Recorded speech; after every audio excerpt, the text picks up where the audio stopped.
dnešný duel hodnotím tak, že bolo trošku cítiť, že to bolo prvé kolo tejto aktuálnej sezóny.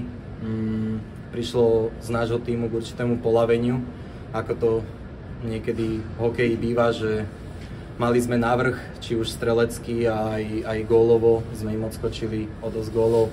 A potom sme trošku začali špekulovať, zhoršil sa nám pohyb, boli sme niekedy pri puku neskôr, zbytočne sme boli vylúčení, ale sme radi za tieto úvodné 3 body do tabulky a myslím si, že 8-4 celkom fajn výsledok.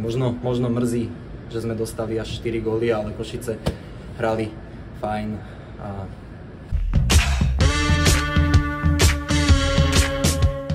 Áno, určite hovorím, bolo to prvé kolo a my nemôžeme byť toľkoto vylúčovaní a niekedy zbytočné fauly, ale hovorím, tie fauly pramenili aj z toho nedostačujúceho pohybu a že sme nerobili nohami toľko, koľko sme mali a možno sme to mohli potom zjednodušiť, jak sme viedli a spraviť si väčšiu pohodičku.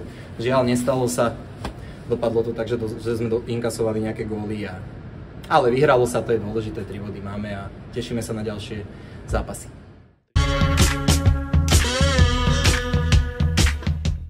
Tak začali sme veľmi dobre, v prvých 5 minútach sme mali nejaké šance, ale čo sme nevyužili, potom nám super dvakrát vrátil a potom sme už iba doháňali jeho vedenie.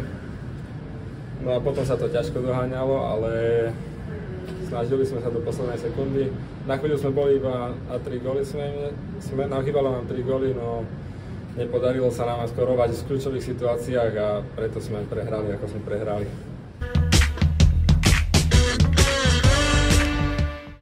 Našim disciplínu, neviem presne koľkokrát sme dnes boli vylúčení, ale bolo to nadmieru a v druhom rade tú dôslednosť v útoku aj v obrane v predbránkovom priestore.